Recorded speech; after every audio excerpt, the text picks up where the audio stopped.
Take care of this, slave.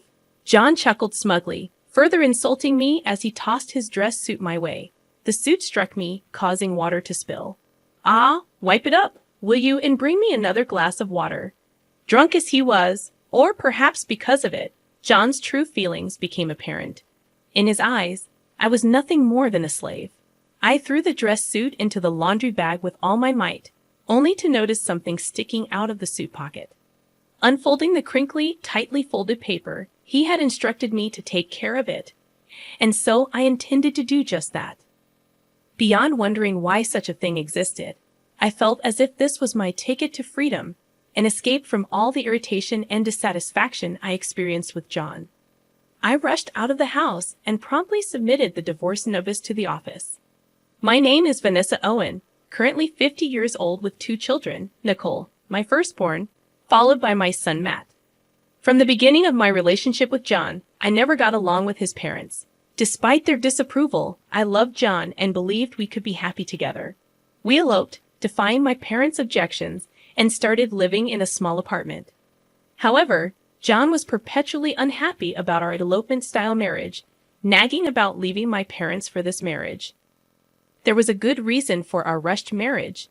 Nicole was already on her way. Despite John's knowledge of this, my parents opposed the marriage mainly because John never formally introduced himself.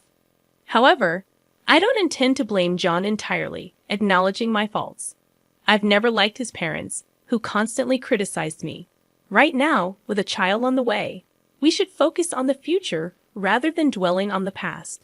Despite my admonishments, John continued berating me, saying things like I should never have married you, or your cooking is worse compared to my mother's. With no place to return after our elopement, I endured John's nagging every day. Despite everything, John adored our children, and our kids, Nicole and Matt, kept our marriage together through high school.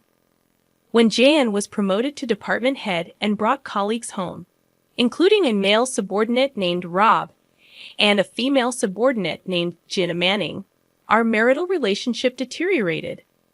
Though John had a good reputation outside the house and was highly trusted by colleagues, our family barely functioned. At one gathering, John's words revealed his true feelings, saying he could divorce me anytime, but I wouldn't let him go.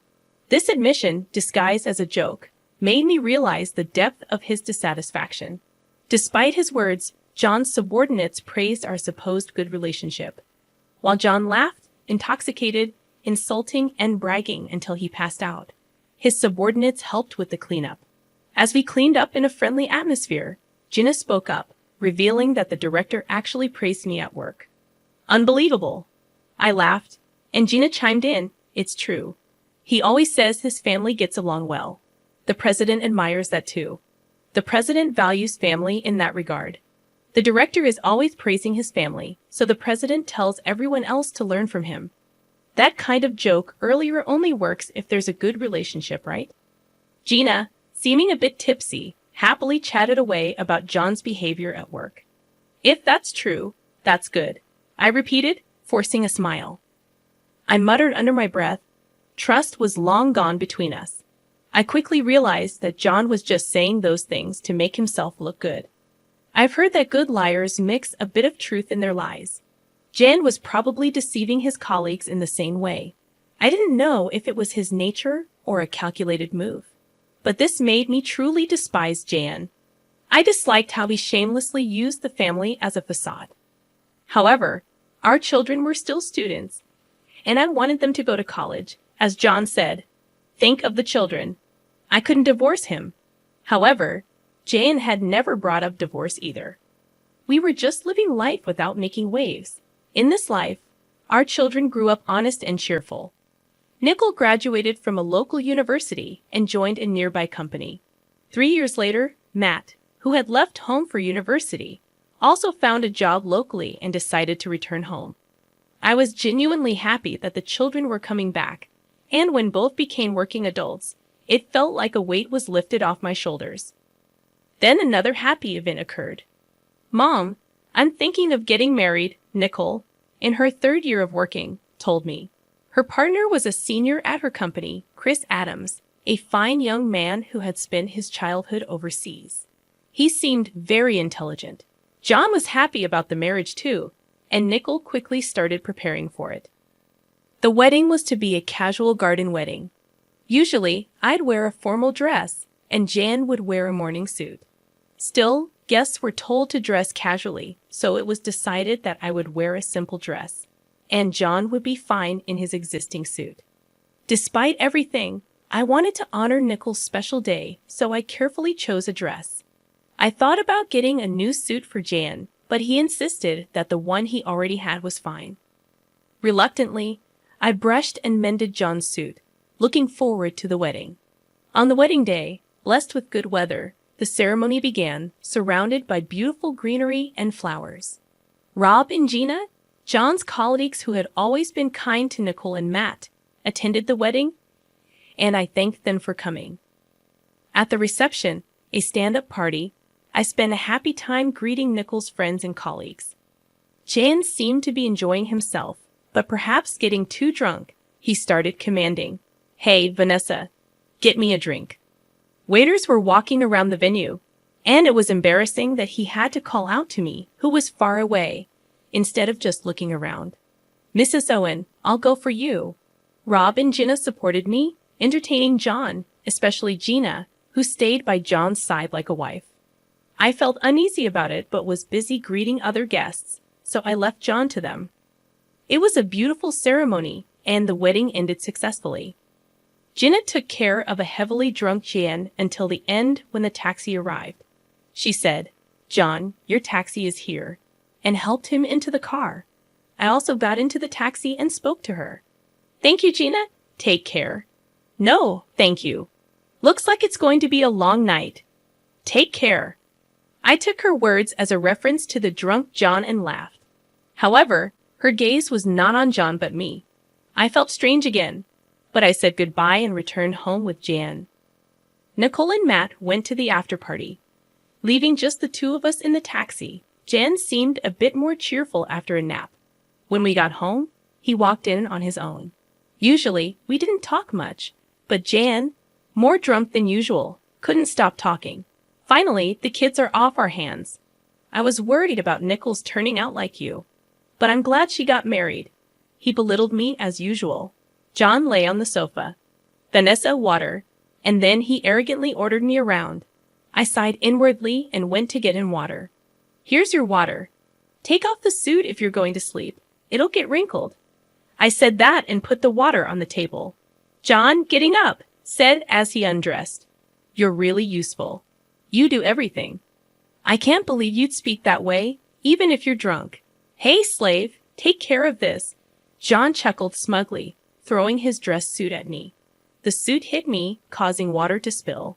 "Ah, wipe it up, will you, and bring me another glass of water." Whether drunk or not, it must be his true feelings. John thought of me as a slave. I was initially angry, but the anger didn't last long. Seeing Jan snoring loudly in front of me, I surprisingly felt nothing. I realized that I had become indifferent to Jan, lacking even hatred or love. After picking up the suit that John had carelessly thrown aside, I noticed his trousers had also been discarded. Feeling irritated again, I stood before the bag for dry cleaning, angrily throwing the suit into the bag with all my strength. That's when I noticed something sticking out of the suit's pocket. "What?" I muttered to myself, surprised, and pulled it out. It was a piece of paper, crisply folded. As I unfolded it, I had to cover my mouth in shock. At that moment, I remembered Gina's words about the night being long, so that's what she meant. Realizing this, a smile involuntarily formed on my lips. He said to take care of it, so I should, right? I could hear the excitement in my voice. The piece of paper in front of me, which had come out of John's suit pocket, was a divorce notice already filled out by Jan. Yeah, that must be it. He meant for me to submit it, so I will. More than wondering why it was there, I felt like it was my ticket to freedom. It seemed like an escape from all my irritation and dissatisfaction with John. It was still 8:00 p.m., and the dry cleaners were still open.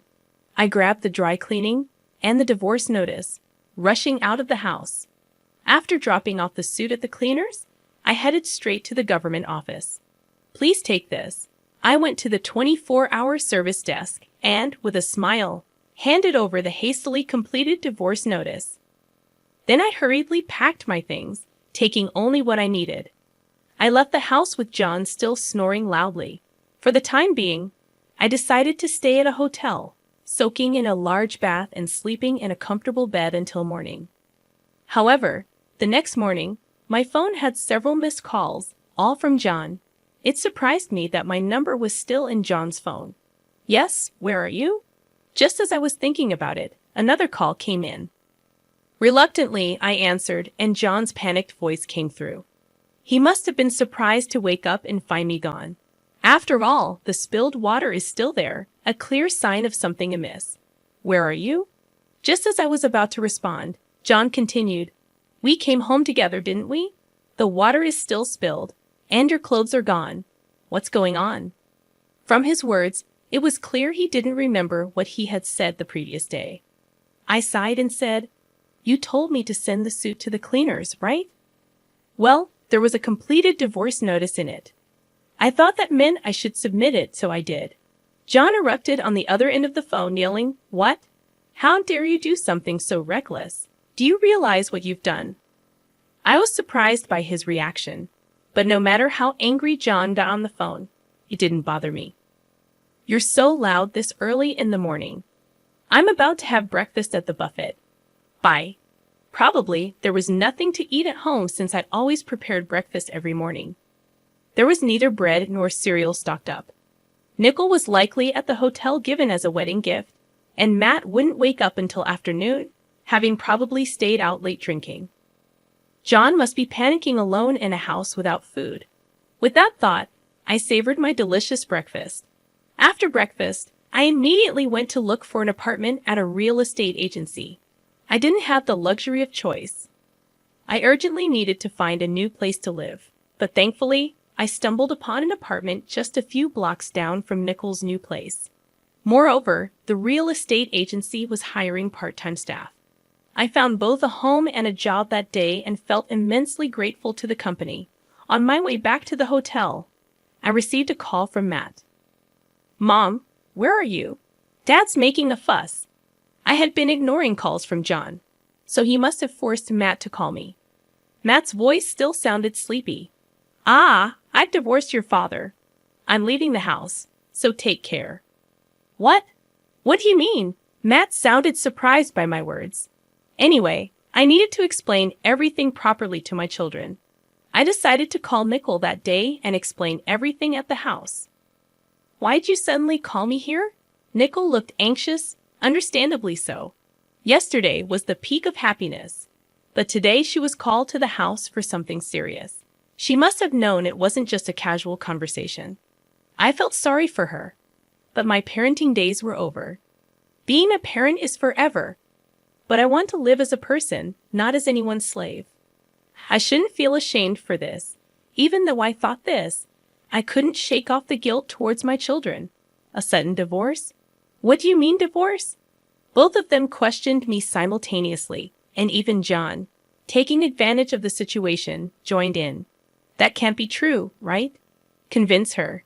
Despite being the root cause of the issue, John played the victim. It was turning into a 3-against-1 situation. I wanted the children to understand that this divorce wasn't just my whim. All I did was submit the divorce papers that your father had already filled out. Why am I being treated like the villain when it was your father who had prepared them in the first place? Hearing this, Nicole and Matt turned their gazes to John.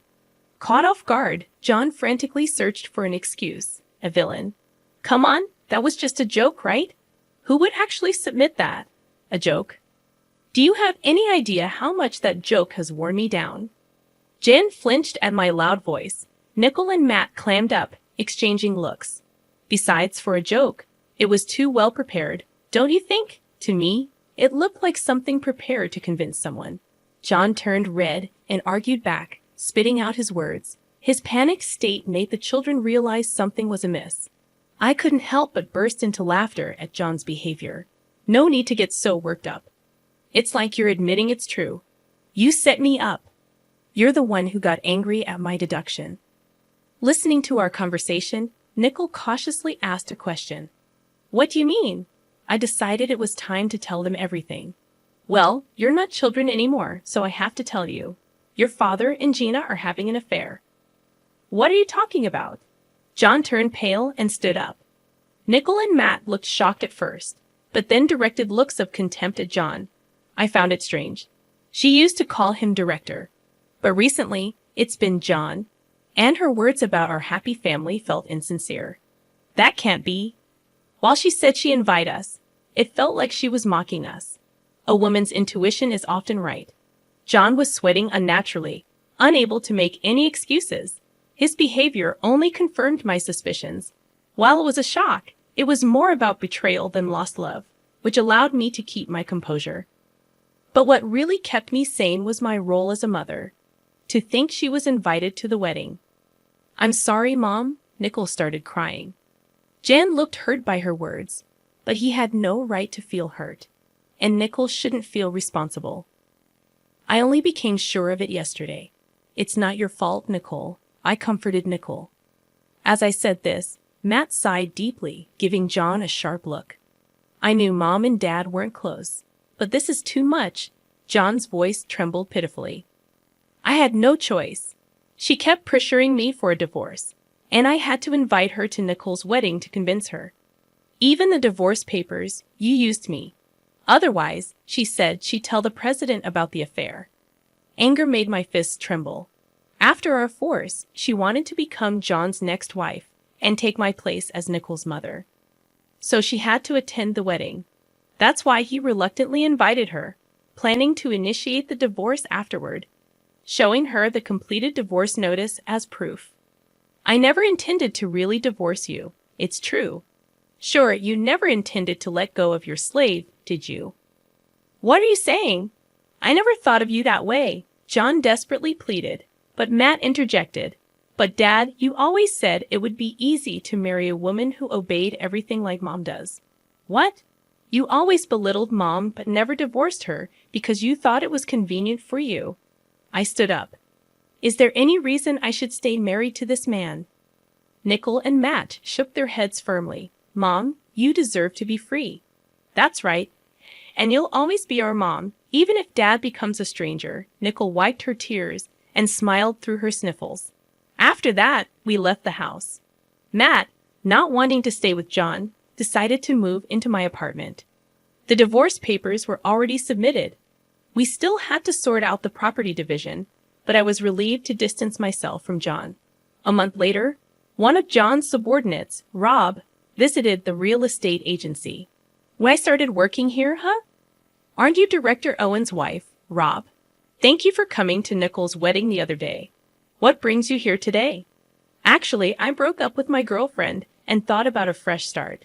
Maybe moving to a new house. Rob smiled awkwardly as he sat down in front of me. Oh, I see. I had heard about Rob's girlfriend a few times. He seemed to care for her deeply, but it must not have worked out.